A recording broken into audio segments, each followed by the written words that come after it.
Students, இன்றைக்கி நம்ம corona current affairs class தான் பார்க்க போகிறோம். வாட் இஸ் த ரீசன் அப்படின்னா, as you all aware of it, இப்போ ப்ரெசன்ட் ட்ரெண்டில் கரோனாவுடைய டிசீஸுடைய impact all over the world spread ஆகிருக்கு. ஆனால் நமக்கு அடுத்து வரக்கூடிய எந்த தேர்வாக இருந்தாலும் கண்டிப்பாக 1 அல்லது 2 கேள்விகள் வந்தே தீரும். அதே மாதிரி பிலிம்ஸுக்கு மட்டும் இல்லாமல் மெயின்ஸுக்கும் இது நமக்கு ரொம்ப முக்கியமாக இருக்கும். மெயின்ஸுக்கு என்ன கேட்கலாம் அப்படின்னா, முதல்ல ஒரு பேண்டமிக் டிசீஸுக்கு என்னென்ன ப்ரிகாஷனரி மெஷர்மெண்ட்ஸ் ஒரு கவர்மெண்ட் எடுக்கணும்னு கேட்கலாம், அவாய்ட் பண்ணுறதுக்கு ஒன்று. ரெண்டாவது, சோஷியல் டிஸ்டன்ஸுக்கு டெஃபினிஷன் கொடுங்க, அப்போ என்ன பண்ணணும்னு கேட்கலாம். மூணாவது விஷயம், இப்போ கொடுத்துருக்கக்கூடிய ஆத்ம நிர்பர் பாரத் இல்லையா, செல்ஃப் அட்டைன்மெண்ட்டுக்கு பிரதமர் மோடி சொல்லக்கூடிய விஷயங்கள். இந்த மாதிரி ஒரு 3 எக்ஸ்பெக்டட் கொஸ்டின்ஸ் பண்ண போகிறோம். இப்போ நம்ம பார்க்க போகிறது குரூப் 1 பிலிம்ஸுக்கு உண்டான MCQ டைப் ஆஃப் கொஸ்டின்ஸுக்கும் நம்ம பார்க்க போகிறோம். லேட்டர் செஷன்ஸில் மெயின்ஸுக்கு உண்டானதும் பார்க்க போகிறோம். Okay okay right. நம்ம இப்போ ஃபஸ்ட்டு இந்த வைரஸ் அப்படின்னா என்ன, கொரோனா வைரஸ் அப்படின்னா என்ன, ரெண்டையும் முதல்ல வித்தியாசம் எடுத்து பார்த்துக்கலாம். Virus it's a Latin word, Latin சொல்லு. அதனுடைய அர்த்தம் சார் நஞ்சு அல்லது விஷம், பாய்சன் அப்படின்னு சொல்லுவோம். இதை முதல்ல நமக்கு வைரஸ் கண்டுபிடிக்கப்பட்ட ஆண்டு 1826 ரஷ்யாவை சார்ந்தவர் ஐவனோஸ்கி அப்படிங்கிறத கண்டுபிடிச்சு கொடுத்தாரு. டொபாக்கோ மொசைக் வைரஸ், இதுதான் வைரஸ் உடைய ஆரிஜின், முதல்ல கண்டுபிடிக்கப்பட்டது. சரி, இப்போ இது அதனுடைய வகைகளில் ஒன்றான வைரஸ் நிறைய வைரஸ் இருக்கு. இது வரைக்கும் 9000க்கும் மேற்பட்ட வைரஸ் கண்டுபிடிக்கப்பட்டிருக்கு. அதுல ஒரு குறிப்பிட்ட வைரஸ் வந்து கொரோனா வைரஸ் அப்படின்னு சொல்லுவோம். கொரோனா அதுவும் ஒரு லத்தீன் சொன்னா, அதனுடைய அர்த்தம் வந்து கிரௌன், மகுடம் அப்படின்னு சொல்லுவோம். இப்போ பொதுவா மகுடம் அப்படின்னா எக்ஸ்ட்ரா ஒரு தலையில ஒரு கிரீடம் வச்ச மாதிரி இருக்கு இல்லையா, அதனால இது பேர் எக்ஸ்ட்ரா கொடுத்துருக்காங்க. ஏன்னா சாதாரண ஒரு வைரஸ்ல புரத உரை ஒன்றும் ஒரு மரபு பொருள் ஒன்றும் இருக்கும். அதுதான் வைரஸ் உடைய ஸ்ட்ரக்சர். வேற அதிகப்படியான செல் உறுப்புகள் எதுவுமே இருக்கவே இருக்காது, பேசிக்கல் தான். அப்போ இந்த புரோட்டீன் கோட்டு தான் மிக முக்கியமான பணியாற்றக்கூடிய ஒரு வேலை. அதுக்கு என்ன மாதிரி அஃபெக்ஷன் பண்ணணும், என்ன மாதிரியான நோய் எதிர்ப்பு தன்மையை அறிந்து கொள்ளணும் என்பதற்கு அவனுடைய மரபு பொருளோடு காரணமாக இருக்கும். இது 2 பேரும் சேர்ந்து தான் மனிதனை கொள்ளக்கூடிய அளவுக்கு ரொம்ப ஸ்ட்ராங்கஸ்ட் நேச்சர்.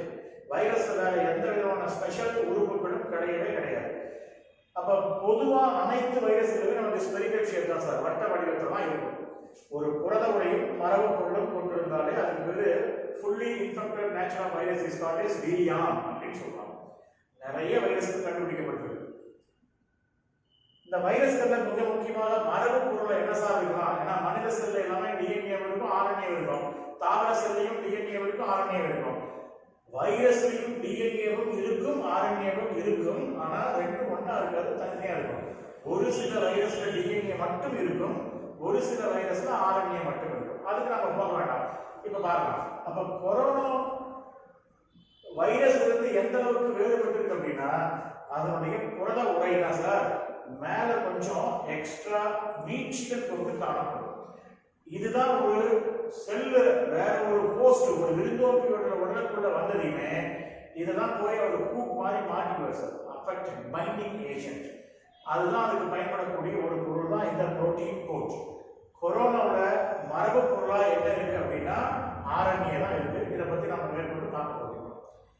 அப்போ கொரோனா வைரஸை முதல்ல வெளிப்படையாக அறிவித்தது யார் அப்படின்னா, சைனீஸ் டாக்டர் என்று, சீன டாக்டர் என்று அழைக்கப்படக்கூடிய லீ வென் லியாங். இவர் தான் உகான்ல பணியாற்றிய, சைனாவில் இருக்கக்கூடிய உகான்ல தான் ஆரிஜினேட் ஆச்சு, உங்களுக்கு எல்லாருக்கும் நல்லா தெரியும். இவர் ஒரு ஆப்தால்மாலஜிஸ்ட், பல் மருத்துவர். ஆப்தால்மாலஜிஸ்ட், இவர் ஒரு பல் மருத்துவர். இவர் தான் முதல்ல இவர்கிட்ட வந்த பேஷண்ட்ஸுக்கு எல்லாமே நிமோனியா மாதிரியான ஒரு காய்ச்சல் இருக்கு அப்படின்னு பார்த்துட்டு அவர் தான் ஆராய்ச்சி பண்ணி ஃபர்ஸ்ட் இதை சொன்னாரு, கொரோனா வைரஸை சார்ந்த ஒரு விஷயம் என்று இது அழைக்கப்பட்டுச்சு. அப்ப ஆரம்பத்துல ஃபர்ஸ்ட் சைனா அதை மறுத்துச்சு. இவர் கூட சேர்ந்து ஒரு 6 பேரை அரெஸ்டே பண்ணாங்க, இந்த துஷ்பிரயோகமான சகோதரை பரவுதல் அப்படின்ட்டு. ஜனவரி 7ஆம் தேதி இவர் இறந்துட்டாரு. டிசம்பர் மாசத்துலேயே சொல்லியிருப்பாரு இவர. பட் நோய் தாக்குதலுக்கு இவரும் உள்ளாகி இறந்து போயிருப்பாரு. அதுக்கப்புறம் சைனா அரசாங்கம் அவரை மன்னிப்பு கேட்டாங்க. இந்த மாதிரி சைனீஸ் டாக்டர் இப்ப பட்டக்கருவியோடு அழைக்கப்படுகிறார். கொரோனா வைரஸ்ல மக்களை அதிகமாக நோய்வாய்ப்படுத்தக்கூடிய மிக முக்கியமான 3 பேர் sir.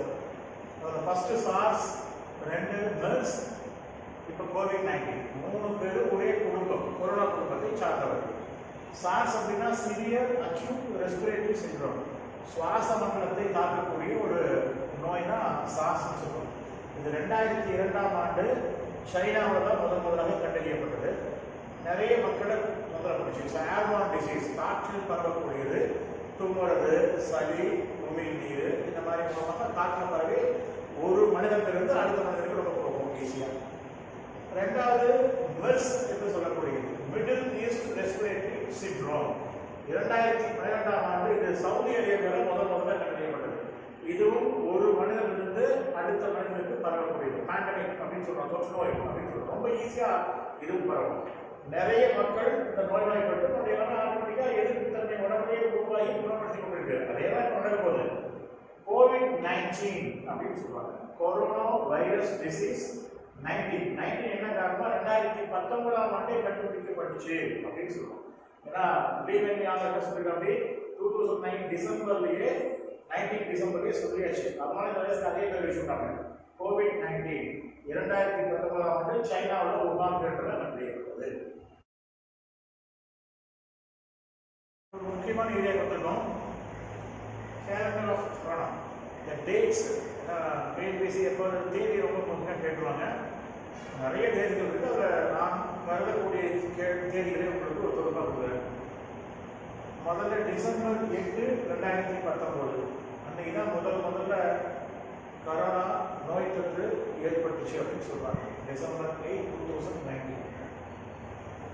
December 30, 2019 China announces to the world. உலகத்திற்கு சீனா அப்பதான் முதல்ல தெரிவிச்சு இது ஒரு கொரோனா நோய், கோவிட்-19 அப்படின்னு. ஜனவரி 7, 2020 WHO உலகத்துக்கு அறிவிக்குது இது ஒரு பேண்டமிக், ஒரு கொள்ளை நோய், தொற்று நோய் அப்படின்னு அறிவிக்கிறாங்க. January 11, 2020 China releases genetic map of corona. மருந்து கண்டுபிடிப்பதற்காக எல்லாருக்கும் என்ன பண்றாங்க, மரபணுவை சைனா வெளியிடுது. ஜனவரி 30, 2020 இந்தியாவில் முதல் நோய் தொற்று ஏற்பட்ட இடம் கேரளா. நம்பர் 6 சார், மார்ச் 22ஆம் தேதி இந்தியாவில் சுய ஊரடங்கு அமல்படுத்தப்படுகிறது இல்லையா. மக்களாகவே தாங்களே வெளியே வராமல் வீட்டுக்குள்ளேயே இருக்கிறது சொல்லியிருக்காங்க. கிட்டத்தட்ட 14 மணி நேரங்கள் அனௌன்ஸ் பண்ணிச்சு சுய ஊரடங்கு. அப்புறம் 2 நாட்கள் கழித்து 25ஆம் தேதி சார் லாக்டவுன் ஃபர்ஸ்ட் அனௌன்ஸ் பண்ணாங்க all over India. Lockdown 1.0 March 25 இருந்து ஏப்ரல் 14 வரைக்கும். லாக்டவுன் 2.0 ஏப்ரல் 15 இருந்து மே 3 வரைக்கும். லாக்டவுன் 3.0 மே 4ஆம் தேதியிலிருந்து மே 17ஆம் தேதி வரைக்கும். நாம் இன்னைக்கு மே 15 இருக்கிறோம். 2 நாளில் தெரியும். மாநில அரசாங்கம் மத்திய அரசாங்கம் சேர்ந்து லாக்டவுன் 4.0 இருக்குமா இல்லையா என்பது நாளை அல்லது மறுநாள் வெளியிடக்கூடிய அறிவிப்புகளை பொறுத்துதான் அமையும். வெளிநாடுகளில் சிக்கி தவித்துக் கொள்ளக்கூடிய இந்தியர்களை மீட்பதற்காக மத்திய அரசு ஏற்படுத்தப்பட்ட திட்டங்கள். ஒன்று, வந்தே பாரத் மிஷன். ஆகாய விமானங்கள் மூலமாக America, England, France, Singapore, Malaysia நாடுகளிலிருந்து சவுதி அரேபியா அங்கிருந்து தான் மக்களை திருப்பி அனுப்பக்கூடிய திட்டம். இது வந்தே பாரத் மிஷன். ஆகாய விமானம் மூலமாக வெளிநாடுகளை திருப்பி அழைத்தது. சமுத்திர சேது திட்டம், கப்பல் மூலியமாக மாலத்தீவுகளிலிருந்து இந்தியாவை மீண்டு வருவதற்கான திட்டம். மத்திய அரசு ஒரு சில அலைபேசி செயலிகளை கொடுத்தாங்க சார், மொபைல் ஆப்ஸ். அதில் ரொம்ப முக்கியமானது எக்ஸாம் பாயிண்ட் ஆஃப் இம்பார்ட்டன்ஸாக நமக்கு ஆரோக்கிய சேது. இதில் ஸ்மார்ட் ஃபோன்ஸ் வச்சுருக்கக்கூடிய எல்லாருமே including government offices also download பண்ணி வச்சுக்கணும். சென்ட்ரல் கவர்மெண்ட் ரொம்ப இன்சிஸ்ட் பண்ணி வச்சுருக்காங்க. இதன் மூலமாக தகவல்கள் உள் செலுத்தப்படுவதன் மூலமாக நமக்கு பக்கத்தில் இருக்கக்கூடிய ஆட்களுக்கு கொரோனா பாதிப்பு இருந்துச்சுன்னா இமீடியட்டாக அதை காட்டி கொடுத்துரும். ரொம்ப ரொம்ப very important app has been developed by central government of India. Aarogya Setu அருகாமையில் உள்ள கொரோனா நோய் தொற்று உள்ளவர்களை கண்டறிய பயன்படக்கூடியது. ரெண்டாவது மொபைல் ஆப் கிருஷி ரத். இப்போ விவசாயிகள் தங்களது விளை பொருட்களை கரெக்டான டைமுக்கு வெளியே கொண்டு போய் சேர்க்கணும். இதில் மாஸ் டிரான்ஸ்போர்ட் சிஸ்டம்ஸ் எல்லாம் எல்லாமே லாக்டவுனில் இருக்கு. அதனால லாரிகளை அவங்களே ஏற்படுத்திக் கொள்ளலாம் with the permission of government officials. விவசாயிகள் தங்களது விளை பொருட்களை எடுத்துச் செல்வதற்கு லாரிகளை வாடகைக்கு அமைத்துவதற்காக ஏற்படுத்தப்பட்ட ஆப் பேரு கிருஷி ரத். மூணாவது விஷயம் Setu. Setu has been implemented by railway of India. இந்திய ரயில்வே கூட்ஸ் டிரான்ஸ்போர்ட் சிஸ்டத்துக்காக கொடுக்கப்பட்டதுக்கு பேரு சேது.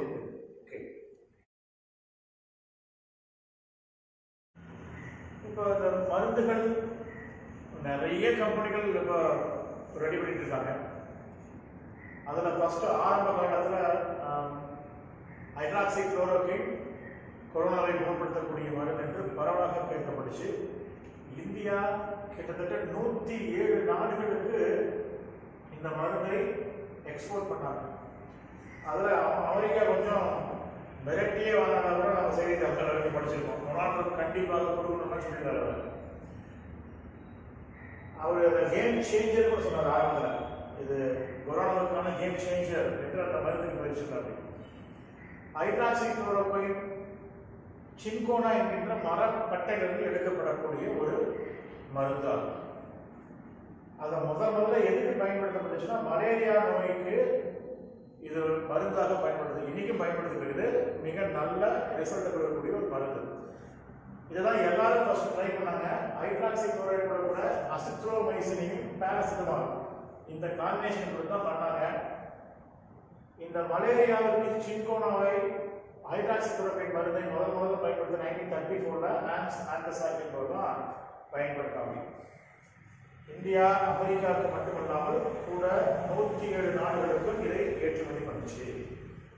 பட் இது ஒரு பெரிய ரிசல்ட் ஒன்று கொடுக்காத பட்சத்தில் நம்ம மத்திய அரசு நோய் எதிர்ப்பு தன்மை, இது கொரோனாவுக்கான மருந்து கிடையாது, பாதிப்பிலிருந்து நம்ம நாமளே மீட்டு எடுத்ததற்காக நோய் எதிர்ப்பு தன்மையை உருவாக்கக்கூடியது நிலவேம்பு குடிநீர் மற்றும் கபசுர குடிநீர்.